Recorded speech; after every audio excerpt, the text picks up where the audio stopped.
You're standing in a longhouse in Trondelag, sometime around 850 AD. The fire's throwing shadows up the roof beams. Somebody just handed you a horn, not a cup, a literal ox horn, curved, can't be set down, has to be finished or passed on. And the man next to you is watching to see which one you do. This isn't a party, this is a test. So, when did Vikings actually start drinking? Most people assume the answer starts with the Vikings. It doesn't. To understand that horn in your hand, we have to go back further than anyone expects. Here's the thing. The Vikings weren't the first drinkers in Scandinavia. They weren't even close.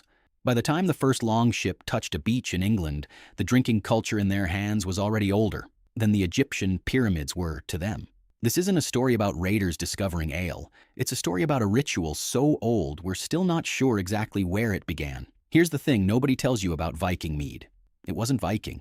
In 1370 BC, over 2,000 years before a single Viking ever set sail, a young woman was buried in an oak coffin in Egtved, Denmark. Beside her body, archaeologists found a small bucket made of birch bark. Inside it, dried residue.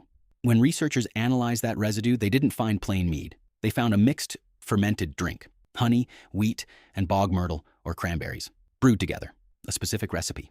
Not an accident of spoiled honey water. This is where it gets interesting.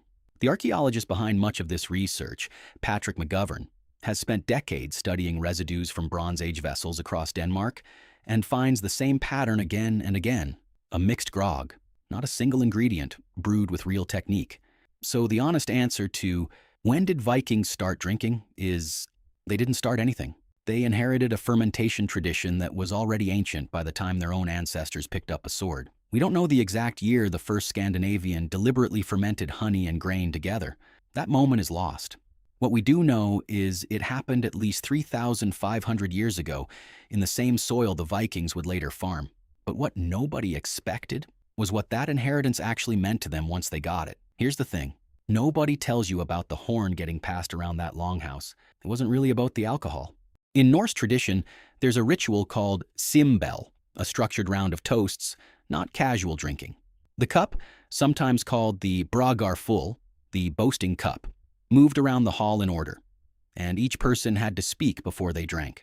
Historians studying saga sources describe roughly 3 rounds: a toast to the gods, a toast to the memory of the dead, and a toast where you spoke a vow out loud, a boast about what you would do, witnessed by everyone in the room. That's not a party trick. That's a legal act. In a culture without written contracts for most people, a vow spoken over the cup in front of witnesses held weight almost like a signature does today. Break it, and your reputation was finished. Sometimes worse.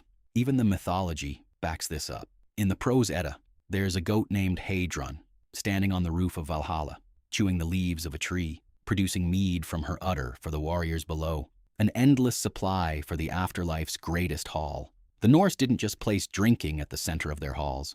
They placed it at the center of their idea of paradise. We'll come back to what that ritual cost people. But first, there's a reason this drink existed at all beyond ceremony. For a lot of Norse households, ale wasn't a treat. It was closer to a staple. Fermentation kills off a lot of what makes untreated water dangerous. In a world with no water treatment, a mildly alcoholic ale, brewed, boiled, fermented, was frequently a more reliable everyday drink than water pulled straight from a well or stream. Historians studying Norse daily life think this is part of why ale shows up constantly in sources, not just at feasts, but in ordinary meals. And here's a detail that surprises people. Brewing wasn't a male warrior's job.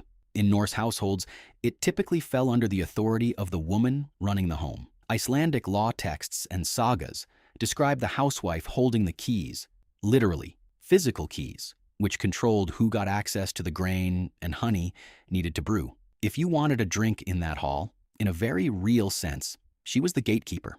So the picture starts to shift. This wasn't reckless raiders getting drunk on stolen wine. This was a structured, gendered, deeply practical part of daily survival, with its own economy, its own authority figures, and its own rules. But rules get broken, and when they did, in this culture, the consequences weren't small. Here's the thing nobody tells you about that longhouse feast. The same ritual that built loyalty could just as easily end it. The sagas are full of feasts that turn violent. An insult delivered during the toasting rounds, a boast that someone refused to honor later, a grudge surfacing once the drink loosened tongues. These show up again and again as the spark for blood feuds that could run for generations. Historians reading these sources note that heavy communal drinking, combined with a culture built on honor and public reputation, was a genuinely combustible mix. The same cup that sealed an oath could just as easily start a killing. So to answer the question we opened with, the reason this drinking tradition survived thousands of years wasn't because it was harmless. It survived because it was useful. It sealed alliances. It settled who owed what to whom. It gave grief somewhere to go after a death. The danger wasn't a side effect. It was priced in. That's the part the rating stereotype completely misses. And here's where it gets uncomfortable. We like the image of Vikings drinking as loud, chaotic, celebratory. Hollywood loves that version. Mead halls, roaring laughter, horns clashing together. But strip that away, and what's actually in front of us is a small, closed room. A vow you can't take back. A witness list you can't leave. A woman holding the only key to whether you drink at all tonight. It wasn't freedom. It was structure, wearing the costume of celebration. And maybe that's not so different from how we still use alcohol today. As a shortcut into honesty, we're too guarded to reach sober. The best man's toast. The confession made at a wedding reception that never gets said at breakfast. We tell ourselves we're celebrating.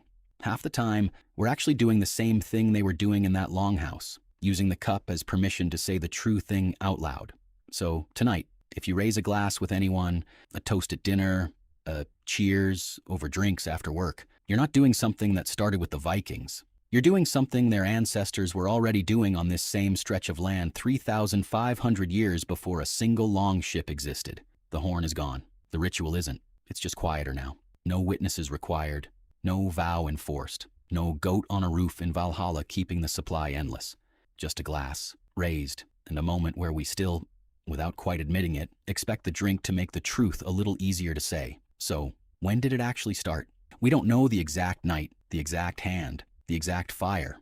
That moment is buried further back than any saga reaches. All we have is the residue at the bottom of a Bronze Age bucket, and a tradition that never really stopped.